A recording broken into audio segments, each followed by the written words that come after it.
As pessoas têm que aprender hoje, e esse talvez é o maior ensinamento que eu posso passar aqui pra vocês, que a gente precisa de sofrimento. A gente precisa sofrer. Não é se fuder, mas a gente precisa sofrer. A região do seu cérebro responsável por gerar prazer e motivação é a mesma região envolvida por gerar dor e sofrimento. Dor emocional e sofrimento. É uma balança. Então, num lado está o prazer e no outro lado está a dor e o sofrimento. É como se fosse uma gangorra. Se você aumenta muito o lado do prazer, só prazer, só prazer, só prazer, só prazer, só prazer, só prazer. Perdão, você tá botando muito peso aqui no prazer, só prazer, só prazer, só prazer, só prazer, só prazer. O lado da dor e do sofrimento começa a se destacar.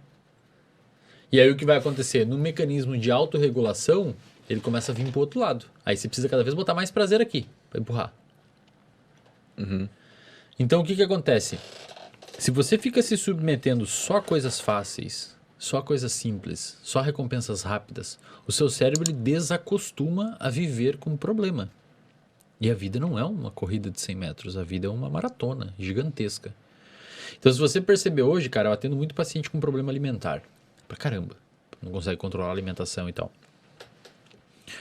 90% deles, cara, eles comem por uma fome emocional e não fisiológica. A pessoa não tem fome. Ela come muitas vezes porque está entediada. As pessoas perderam a capacidade de viver com tédio, bicho. Sabe o tédio? Porque hoje uma criança de 6 anos, acho que vê em uma semana mais informação na vida dela do que um adulto de 1930 a vida inteira. No telefone. O TikTok ali...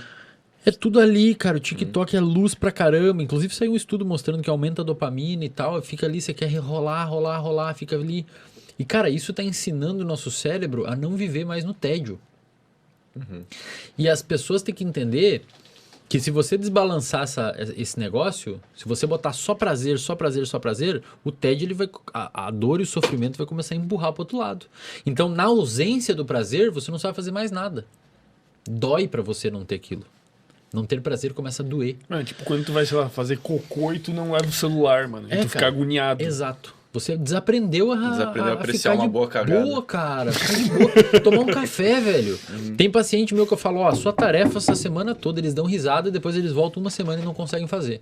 Eu falo, essa tarefa a semana toda, principalmente empresário, é acordar e ficar meia hora sem olhar o telefone. Os caras não conseguem.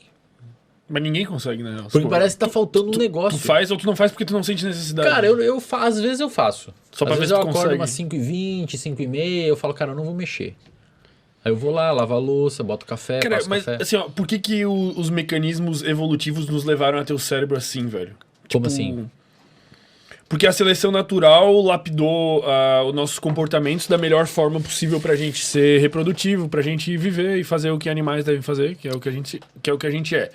Por que ele configurou esses mecanismos cerebrais de prazer e de dor dessa maneira? Por que não poderia ser diferente?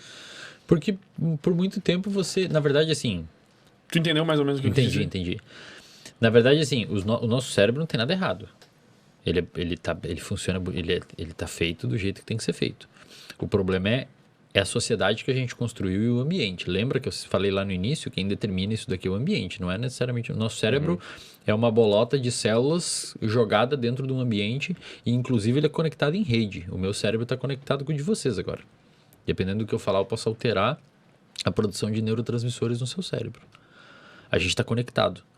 Se eu falar assim, presta atenção no seu pé tocando o chão agora, a sua atenção foi pro seu pé. Você não estava prestando atenção na sua camisa tocando o seu corpo. Presta agora atenção você tá. na respiração. Então, o nosso cérebro está conectado em rede. Nós somos uma estrutura em rede. Sacou? Então, o nosso cérebro não tem nada de errado, cara. O problema é a sociedade que a gente construiu. E aí, o que acontece?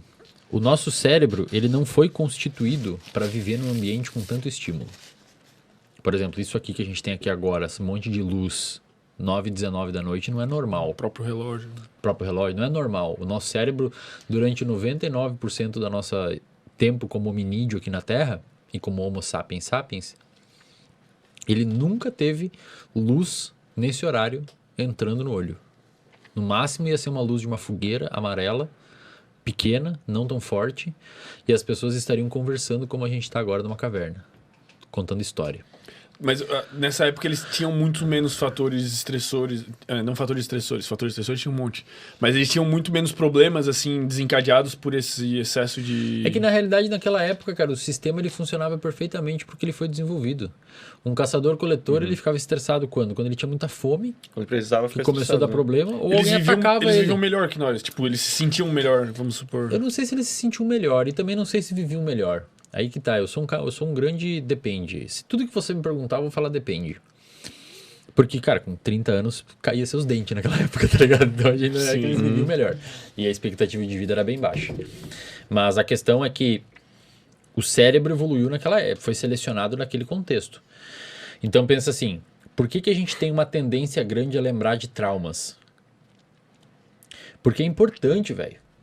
Para a história evolutiva lembrar de um trauma. Pra você ter uma noção, quando você tem um trauma, quando um trauma acontece na sua vida, você tem um aumento da atividade da sua amígdala, que detecta aquele trauma. Você tem uma atividade exacerbada do eixo HPA, hipotálamo pituitário adrenal. Esse eixo HPA libera glicocorticoides e esses glicocorticoides sobem até seu cérebro e eles potencializam a neuroplasticidade daquele evento específico, fazendo você formar mais forte a memória daquele evento. É por isso que muitas vezes você nunca mais esquece daquele evento. E quando é um PTSD, um transtorno de estresse pós-traumático, você muitas vezes generaliza aquela memória tão forte que ela ficou para outros eventos, que é o que? Um veterano da guerra que escuta fogos de artifício e dispara um medo, uma resposta de medo. Ou um cara que sofreu um acidente de carro e não consegue entrar num carro. Isso, evolutivamente falando, foi importante. Porque o cara que foi atacado numa savana por um grupo de caçador-coletor rival, é importante que ele lembre onde foi aquilo, para ele não ir lá de novo. Ou uma cobra, um jacaré na curva de um rio, é importante que ele lembre aquilo para não ir lá de novo. O problema é que muitas vezes isso é tão extremo que traumatiza demais.